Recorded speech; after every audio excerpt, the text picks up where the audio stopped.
दोस्तों नमस्कार। आज दिन 27 मई 2026 Mrs Bector food specialities limited company ने अपने Q4 FY26 के रिजल्ट्स अनाउंस कर दिए हैं।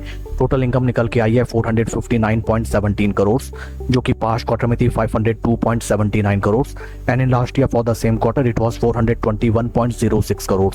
टोटल इनकम फिगर्स में हमें क्वार्टर ऑन क्वार्टर बेसिस 8.67% का डी ग्रोथ, जबकि वाई ऑन वाई बेसिस में 9.05% की ग्रोथ नजर आई है। टोटल एक्सपेंसेस निकल के आए हैं 419.67 करोड़, जो कि पास्ट क्वार्टर में थे 458.85 crore and in last year for the same quarter it was 383.21 crore.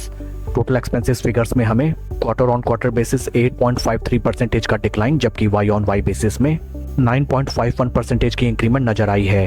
PAT निकल के आया है कंपनी का 29.92 करोड़, जो कि पास्ट क्वार्टर में था 33.13 crore and in last year for the same quarter it was 28.83 crore.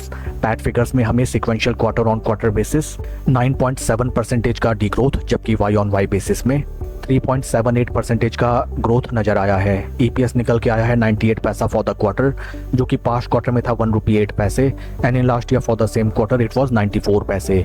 Overall अगर हम कंपनी के Q4 रिजल्ट्स को देखें, sequential quarter on quarter basis में कंपनी की top line sales and revenue figures में हमें अच्छा खासा डेंट, जबकि वाई ऑन वाई बेसिस में भी कोई सिग्निफिकेंट ग्रोथ नजर नहीं आई है। In terms of PAT figures sequential quarter on quarter basis company को तगड़ा झटका हमें आता हुआ दिखाई दिया है, जबकि वाई ऑन वाई बेसिस में भी नाम मात्र की ग्रोथ दिखाई देती है। ओवरऑल काफी म्यूटेड रिजल्ट्स हैं कंपनी के।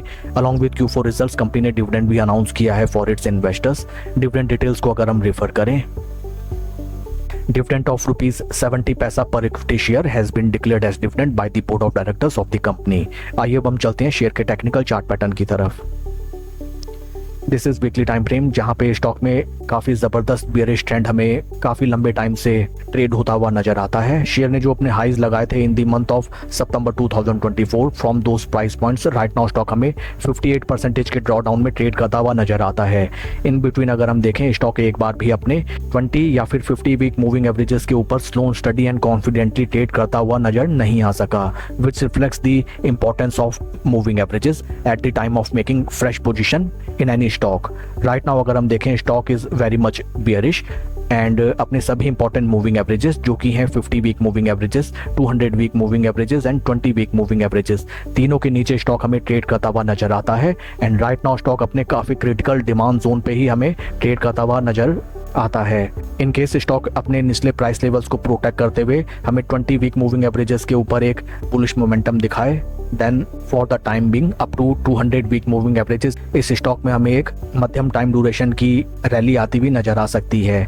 Further these are the very crucial support points for the stock and काफी बार देखा गया है दैट ऑपरेटर्स स्टॉक को क्रिटिकल सपोर्ट पॉइंट्स के नीचे कुछ दिन ट्रेड कराते हैं, ताकि जितने भी वीक हैंड्स या फिर स्मॉल इन्वेस्टर्स होते हैं वो अपनी पोजीशन को पैनिक में आके स्क्वायर ऑफ कर लेते हैं एंड देन उसके बाद स्टॉक में हमें एक जबरदस्त रिवर्सल आता हुआ दिखाई देता है। ऑल्सो एक चीज हमें और ध्यान में रखनी चाहिए दैट जैसा कि कहा जाता है, स्टॉक मार्केट ऑलरेडी फैक्टर्ड इन कर चुका होता है कंपनी के Q4 रिजल्ट्स को। रिजल्ट्स आने से पहले ही स्टॉक में हमें जबरदस्त धुलाई पिटाई बीते कई हफ्तों से दिखाई दी।